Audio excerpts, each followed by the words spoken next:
Hello. I want to talk about today some relationship truths that you have to accept and go on board if you have autism. And we all know that autistic people are the best people of relationships.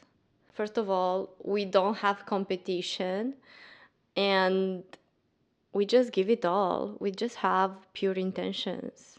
We never try to steal somebody's light because we have a light already right in here.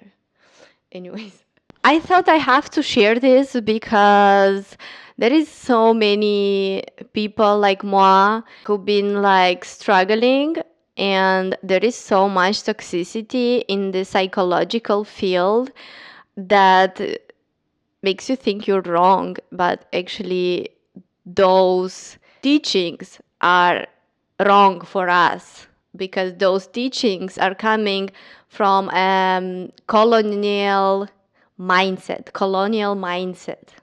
I'm gonna make a video about toxic things in psychology too, but first let's improve a bit our life. I've been shadow working so hard with relationships at some point, and especially with dating. At some point, I decided like some years ago that I was like, bro, everybody is disappointing me, so I'm just gonna take this as a lesson. So, like, the Tower card, the Death card is just something normal for me when I make a reading for myself. So, let's jump into the first thing that it was very hard for me to accept is that 80% of people aren't honest 80% of the time. People lack awareness. Us as neurodivergents, we have a bit more awareness because we have a voice and we always have like a dialogue. So logically, therefore, we develop more awareness about ourselves, about the environment, about other people, and most of the people don't have it. And a lot of people like to live in comfort and just play the victim, and they are lying to themselves.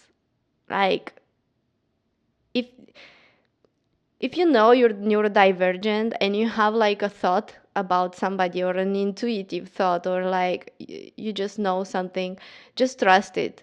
Don't trust the person. Especially if you're autistic, please trust their words. Like, use the power of being literal, use it in your advantage.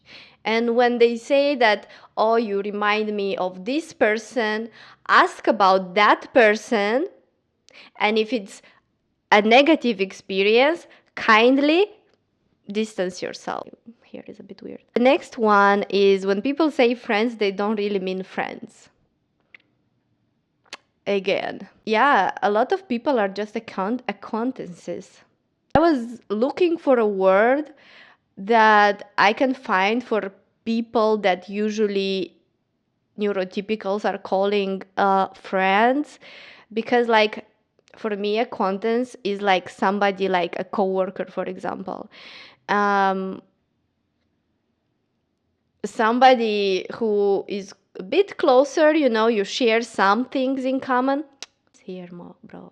People who are a bit closer and you just go sometimes like to different events together, or you just end up in like some activities together, these kind of people usually are calling themselves friends, but they're still not friends for moi or for toi.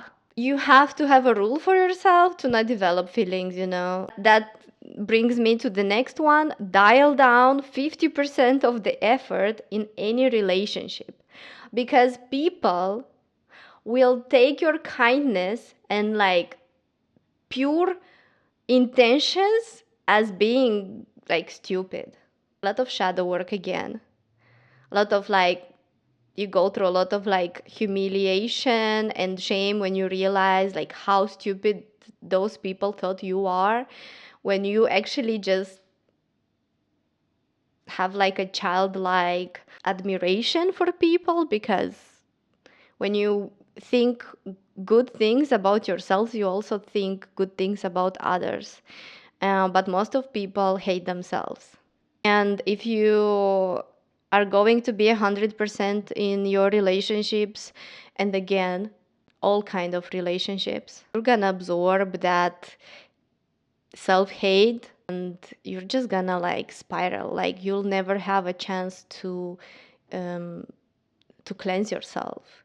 You can do like a lot of cleansing work, but if you're too close to the snakes, they're gonna just bite you before you heal. So avoid the snakes. Imagine every person is a snake who can bite you, because they usually do. Next, you're not toxic, you have higher standards because of your sensitivity. We get overwhelmed by sounds, by words people don't mean, by different like fabrics.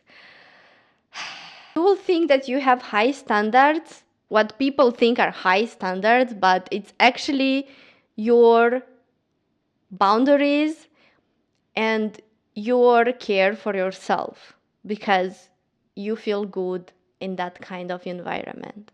That also relates to being confrontational. Like a lot of us, we have high standards in relationships, so we offer 100%, and when we don't return, we're just like, it just like the math is not mathing.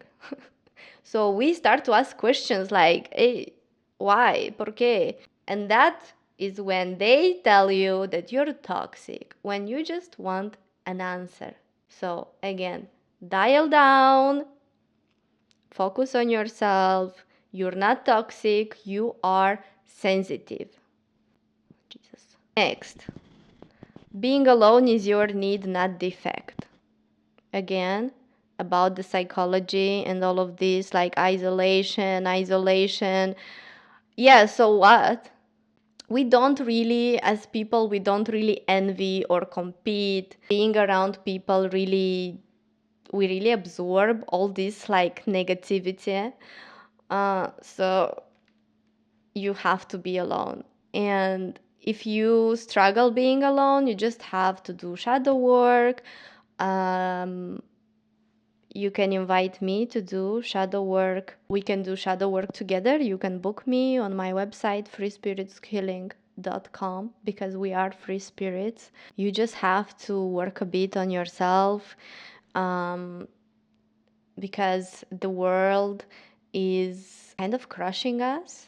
So yeah, being alone is your need, not defect. We're kind of like loners, or we can just strive in environments where we are really seen and people are not passive aggressive and they really say what they mean, because everything else just confuses us and we spiral down into ourselves, which is great. It's your journey. We chose to be here, blah blah blah, but it's time to place some boundaries and to understand yourself and to really use your autism as your superpower, to use it as a voice that tells you truths about the environment and helps you elevate in your game and not just absorb shit.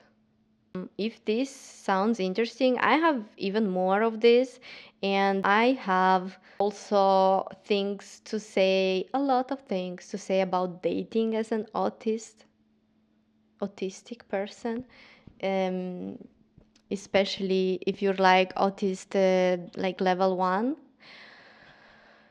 when you just look normal, but then you do autistic things and you maybe not even know that you're autistic. So if you think you're different, if you think you're special, just do a test. Do a test, please. And then you'll find out. Have a good day. I like to keep my information short, and also subscribe to my Patreon and scroll through my meditations on YouTube. I have some free meditations on YouTube. And let me know if there is any meditations that you want me to create. But subscribe on my Patreon and you'll have access to more meditations for your healing journey. And you'll always have that access, or you can also just buy. And also, maybe give me a tip, a coffee on the link below. Yeah. Stay strong, stay autistic, stay different. I hope you either enjoyed this content or you got triggered. Bye.